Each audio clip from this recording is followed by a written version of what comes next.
Bom dia, meus amigos. Vamos hoje aqui fazer uma revisão para a nossa provinha de amanhã.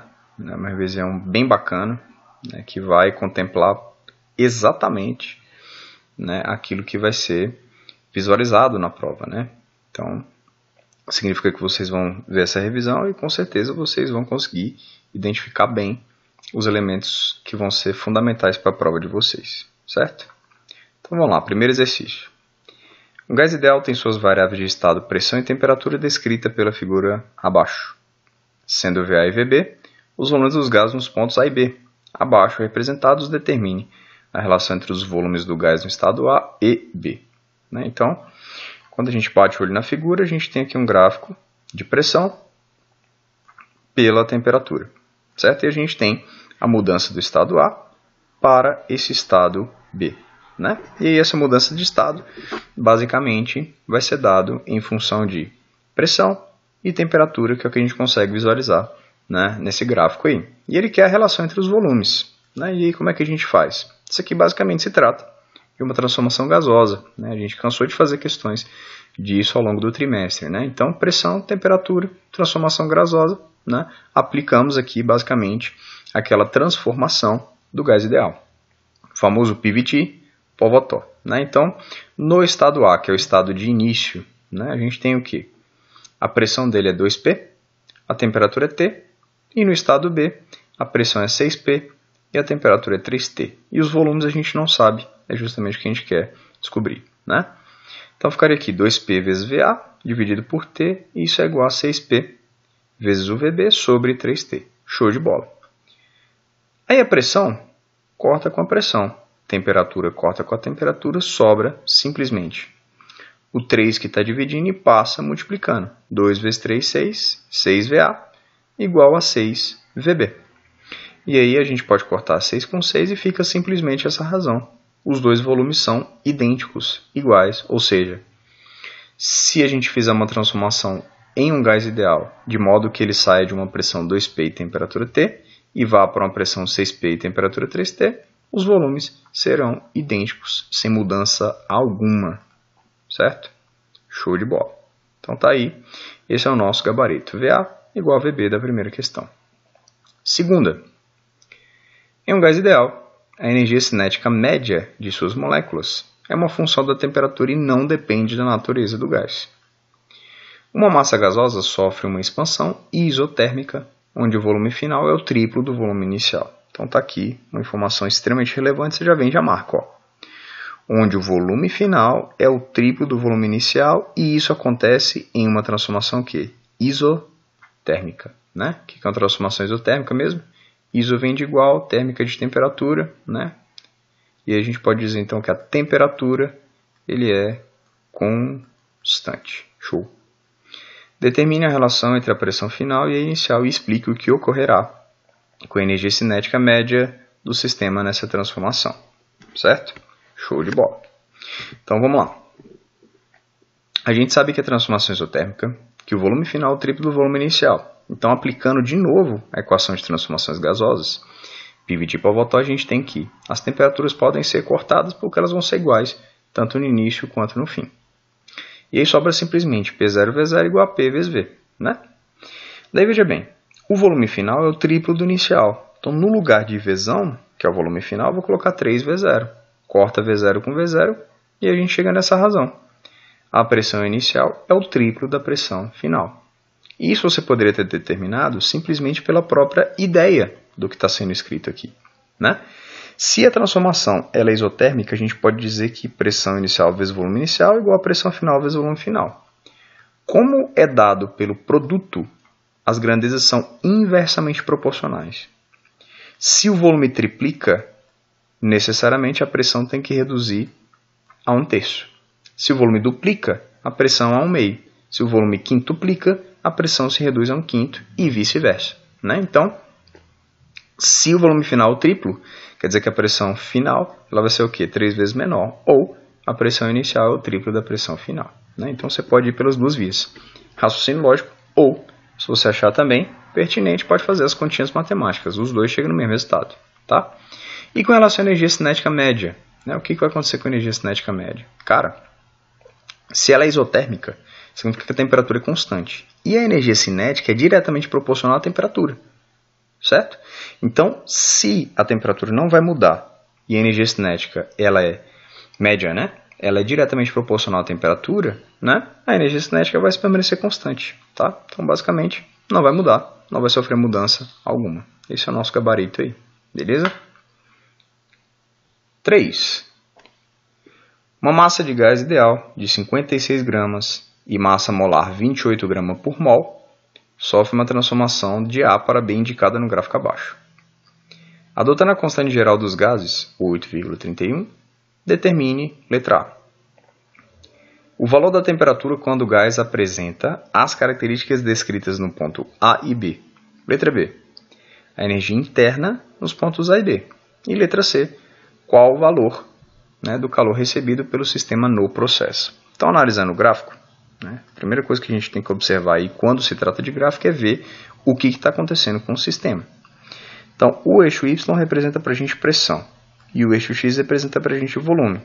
Ele sai de um estado A e vai para um estado B, certo? Então, ele tem, né, ele apresenta uma certa pressão e volume, né, no ponto A e uma outra pressão e outro volume no ponto B, né? E aí, detalhe muito importante também. Esse valorzinho que você está vendo de pressão aqui, ó, tem que ser multiplicado por 10 a quinta, que é o que o parênteses está dando para a gente. E o volume tem que ser multiplicado por 10 a menos 3. Né? Então, esses detalhes são fundamentais de se observar. Show de bola. Então, vamos começar pela letra A. O valor da temperatura quando o gás apresenta as características descritas no ponto A e B. Né? Veja bem, no enunciado da questão, ele deu um indicativo do que a gente vai fazer. Né, de qual equaçãozinha matemática a gente vai utilizar. Ó, ele deu a massa do gás, deu a massa molar e deu a constante R. Pô, qual a equação que tem esses elementos aqui? É o famoso PV igual a NRT, né? Por você nunca rezei tanto, não é isso? Olha aí. Pressão, volume, NRT. Pressão no ponto A. A gente sabe que é o quê? 1 vezes 10 a quinta. Volume no ponto A. Quem é? 20 vezes 10 a menos 3. E o número de mols, só para dificultar um pouquinho nossa vida aqui, ó, ele não deu direto. Porém, ele deu a massa e deu a massa molar. Então, a gente pode calcular o número de mols a partir justamente dessa razão. Ó. O que é o número de mols, no final das contas? É a massa do sistema dividido pela massa molar, né? Então, ficaria simplesmente 56 sobre 28. O R, 8,31, detalhe, né? Aqui em Joule, mol e a temperatura em Kelvin, né? Então a gente faz a continha, deu essa temperatura aí em Kelvin, show de bola, morreu, né? Essa é a temperatura no ponto A. Vamos fazer o mesmo procedimento no ponto B, né? Agora no ponto B a pressão é 5 e o volume é 60, então ficaria 5 vezes 10 a quinta, 60 vezes 10 a menos 3 e o número de mols permanece o mesmo, né?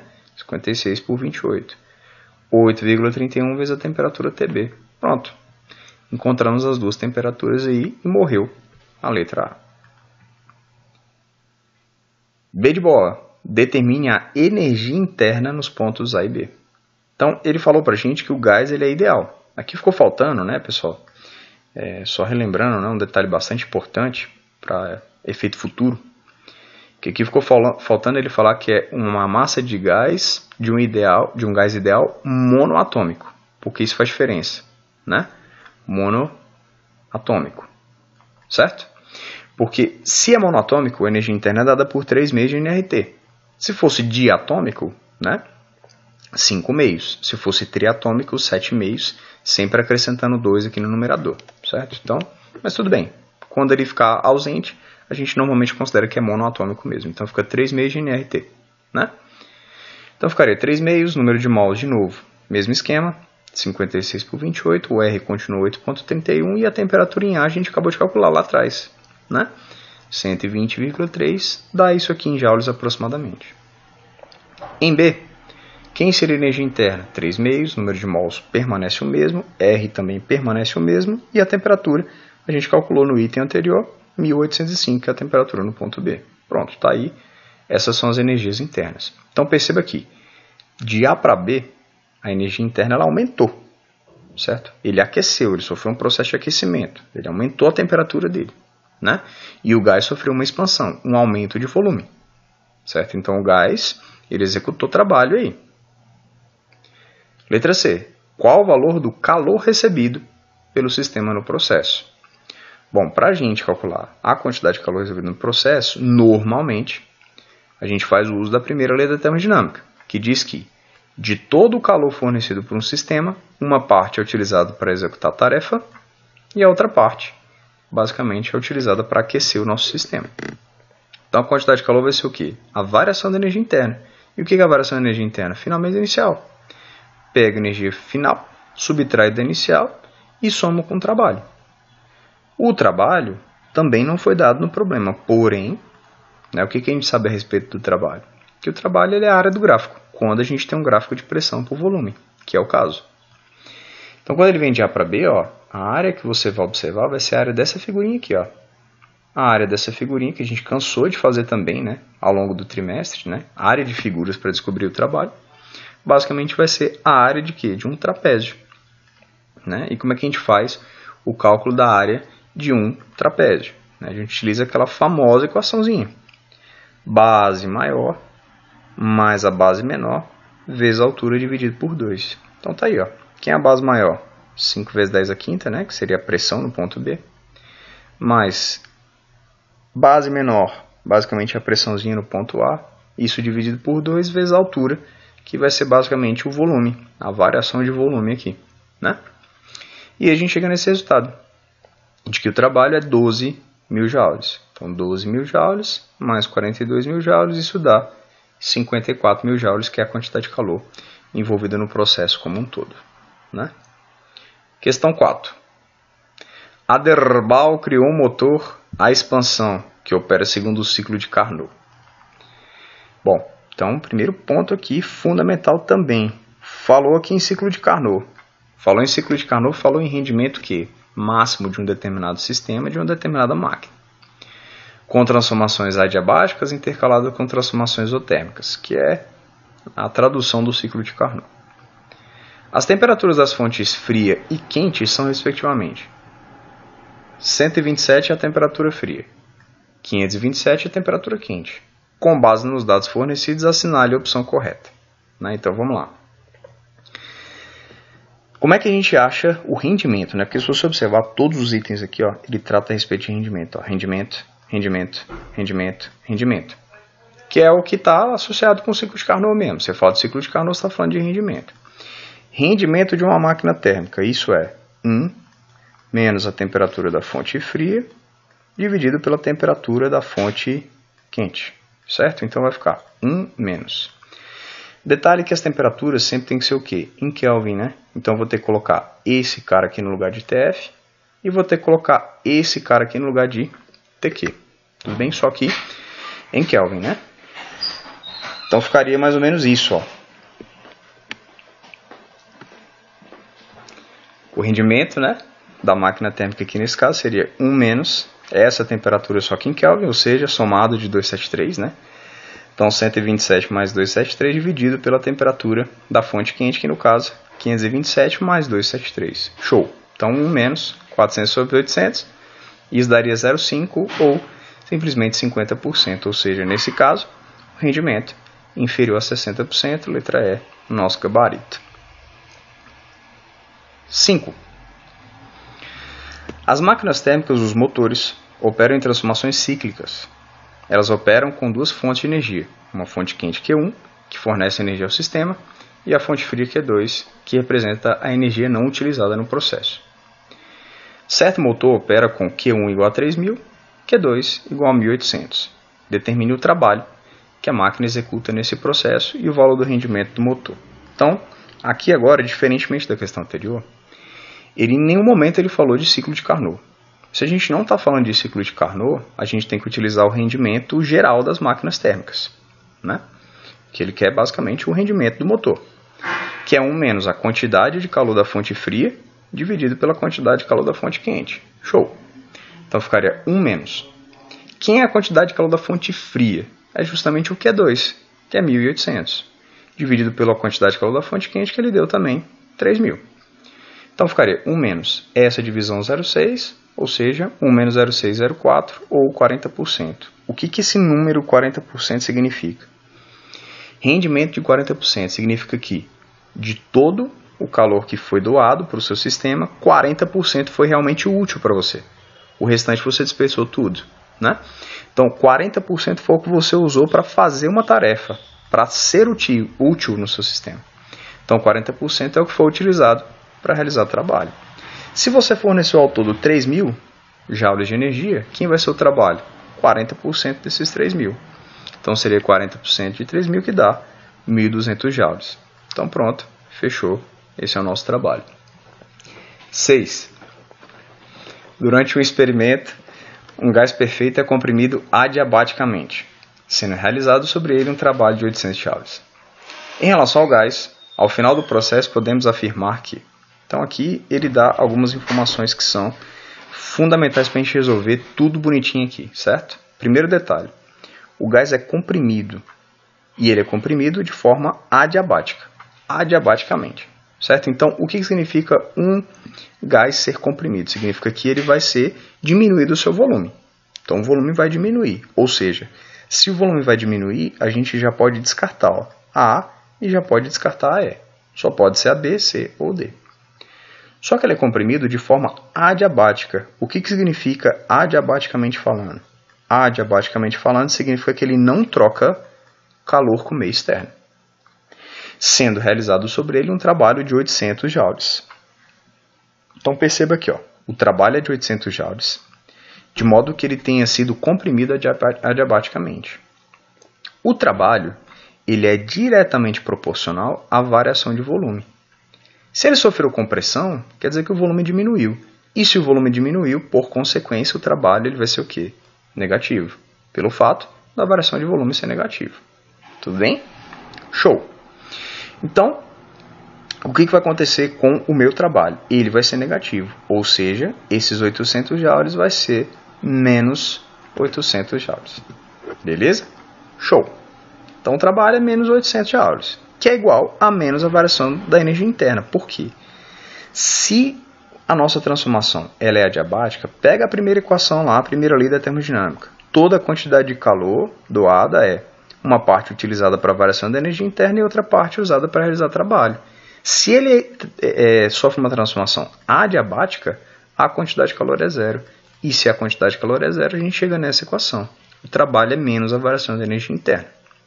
O trabalho é menos 800, que é igual a menos uma constante multiplicada pela variação de temperatura. Lembra da nossa primeira questão? Se o gás ele é ideal monoatômico, a gente sabe que é 3 meios de NR ΔT a variação da energia interna. Ou seja, é uma constante multiplicada pela variação de temperatura. O que isso quer dizer? Que nesse caso, o trabalho ele vai ser diretamente proporcional à variação de temperatura. Só que como o trabalho é negativo, esse negativo vai embora com esse negativo. Ou seja, a variação de temperatura é o quê? Maior que zero. Então a temperatura final é maior que a temperatura inicial. E aí a gente chega aqui na nossa resposta. O volume diminuiu, a temperatura aumentou e a pressão aumentou também no final das contas. Tá? E aí, show de bola, questãozinha da SpaceX 2016. Bacaninha, perfeito. Maravilhoso, né? E por que a pressão aumentou? Pessoal, o gás está sendo comprimido. Está tendo menos espaço para ele ocupar, né? Para as moléculas do gás ocupar. Então, pelo fato dele ter menos espaço, a gente vai ter uma diminuição, um aumento de pressão. Ou você pode entender o seguinte: pressão e volume em geral são grandezas inversamente proporcionais. Se ele sofreu um processo de compressão, significa que o volume diminui e, por consequência, a pressão tende a aumentar. Tá? Então, basicamente, foi isso que aconteceu no sistema. E com isso, a gente fecha essa nossa revisão para a provinha de amanhã. Né? Então, aqui, só mais umas dicas aqui finais. Né? À tarde vocês vão ter live, né? Mas ali depois, no final, à noite, talvez, acho que pode ser uma dica interessante. Dá uma olhada, mais ou menos, na nossa página, tem bastante coisa. Naquele bloco de reforço, a gente tem as videoaulas que a gente tem colocado, né? Nas últimas semanas, e a gente tem também outros materiais de apoio. Então tem lista de exercício resolvido, tem várias coisas para vocês olharem lá, tá? Então fique à vontade, espero que vocês façam uma excelente prova amanhã. Precisando de qualquer coisa, estamos à disposição. Obrigado pela atenção. Valeu!